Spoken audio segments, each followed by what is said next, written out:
Good morning, everyone. Rodney here from Green Daisy, bringing you the latest updates on the Tennessee legislation related to Delta-8 regulation, or banning in this case. Today's Thursday. Yesterday, Wednesday, April 6th, there was a special hearing held up in Nashville with the Criminal Justice Committee, same committee that's been debating and discussing the ban bill here for the last several weeks, and it was an opportunity for both sides to present some debate or some additional evidence stating their case basically for why they believe the bill should go the direction it needs to go in. And overall, I'll say it was a good conversation, good discussion yesterday from my standpoint. One thing that was discussed very little was the actual banning of Delta-8. It was more of a discussion focused around regulation and oversight, which is very promising. That's kind of what all of us here in the industry and other folks around the state have been asking for. There were bills, as you are aware, that were out there to regulate, and those got pushed aside here pretty early in the process. So anyhow, yesterday's discussion were much more centered around regulation and oversight, and a lot of good questions about education for these men and women on the committee. It started out with a couple different viewpoints from Tennessee Highway Patrol, I believe, was their representative. A colonel was there, a young lady from the Department of Health, and then some TBI representatives next.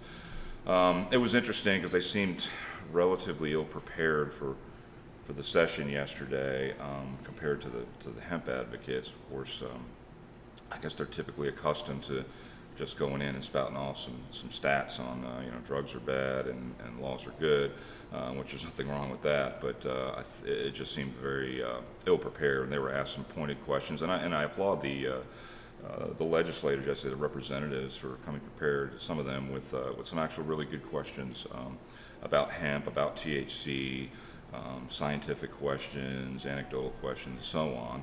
And they really weren't prepared to answer some of those. You have to resort to looking at your phone in the middle of questioning. It's usually a sign that you're not prepared to answer questions that you should have been prepared to answer.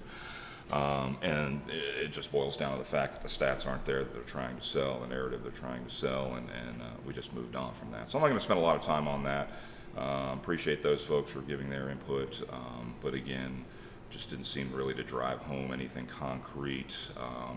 I don't have those numbers is not an acceptable answer in my opinion when you're spouting opinions as fact. So moving on to the presentation, then they had three folks there yesterday from the hemp industry. We had a lawyer from the Tennessee Growers Coalition, we had the CEO of New Bloom Labs in Chattanooga, and we had the CEO of Canvast, hemp-based company here, manufacturing company out of Nashville. So good representation across the board, and I thought they did a really good job. Well put together, PowerPoint presentations, numbers, stats, reasons for regulation and packaging, everything we've been asking for basically. So there wasn't necessarily a ton of extra preparation that was needed to be made here, because we had already been moving down this path with the other legislation, and we've been asking for regulation for a couple of years now. To avoid situations like this. So again, overall, I think it was a good discussion. I think the next steps will be, ironically enough, on April 4/20 is the next session in 2 weeks. We'll be debating this again. I'll have some updates between now and then on the specifics of what happens next, but the hearing yesterday, again, was, I felt pretty positive on both sides of the issue. I think some folks got some education up there on the representative side for questions they were asking, and the confusion around THC and all of this. And I think the points made by the folks on the hemp advocacy side were very well done and put together. So I applaud them and everyone else for their efforts. And thank you again for contacting your local representatives and all the representatives on that committee. That makes a huge difference. We don't need to let up now.